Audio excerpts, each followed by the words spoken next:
The Suicide Squad are rats. And I know that's an interesting way to start a video, but hear me out. I want you to walk away from this essay remembering it like how I remembered the amazing film that I just watched the other day, James Gunn's The Suicide Squad. If you want the TLDW version of this video, it goes as follows. James Gunn's The Suicide Squad is a bombastic, batty, beautiful, brilliant movie bursting of color, violence, and all-around zaniness that I just love. It's a movie that doesn't pull any punches and has the biggest heart of any DC film ever made. And I genuinely love it with all of my heart. James Gunn is my second favorite director, right up there next to Edgar Wright. James Gunn has not just managed to create some of my favorite movies in the genre, but some of my favorite movies in cinema. Guardians of the Galaxy touched my heart in a way I'll definitely explain one day, but not right now. And Guardians 2 is my first MCU theater experience and still one of my favorite experiences of all time. Now after years of waiting, I finally get another film from my god. I finally get to see his masterpiece, his magnum opus. This isn't just one of my favorite movies, but one of my favorite pieces of art ever. And that's pretty scary. For one thing, I have no clue what that says about me as a person. And for another, I'm honestly scared to make this video because this movie just means that much to me. And James means that much to me. But alas, I can't keep these thoughts in my head like James can't keep his thoughts in his beautiful mind. This movie is bonkers. And trust me, that's high praise. James Gunn's Suicide Squad is hilarious, stylized, extremely violent, and don't forget, gory. Oh, so gory. This film makes violence fun again. It doesn't present it in a gross or disturbing way. It just has fun. The reason the violence in this movie is so fun is because it's frankly fucking ridiculous. I'm the one who called you!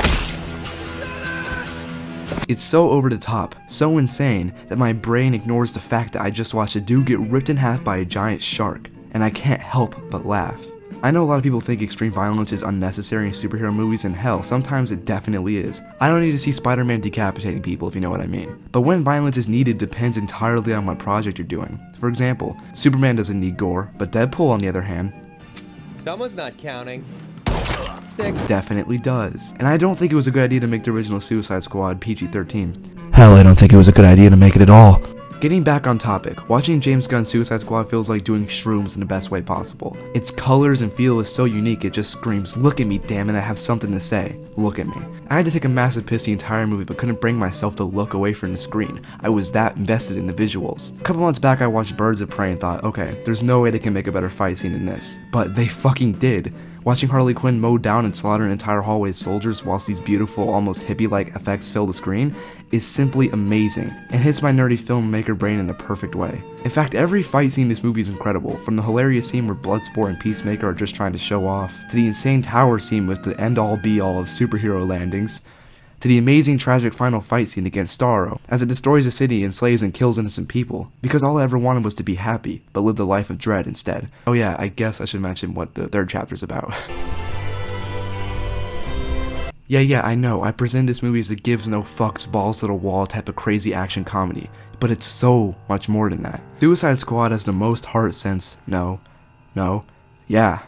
that. Suicide Squad is a tale of the world's most damaged, most misunderstood people coming together and becoming a family, becoming heroes. It's about the bottom of the barrel, the worst of the worst, the scum of the earth, or so we think. All these characters, all these villains, are presented as, well, exactly that.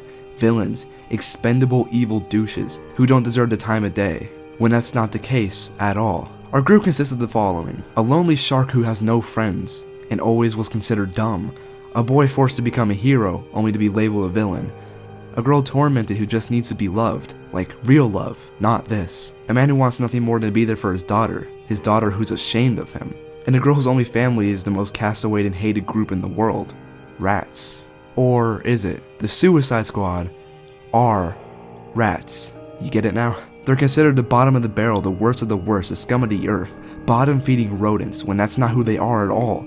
They might act like it, they might present themselves that way, but that's not them. In the beginning, the squad only cares for themselves. They're not here to be heroes. They're here for their own benefits, and they stop at nothing to get their way. But as they spend the movie growing and connecting, they begin to understand that they don't have to be what everyone labels them. They don't have to be the useless rodents. They could be the heroes.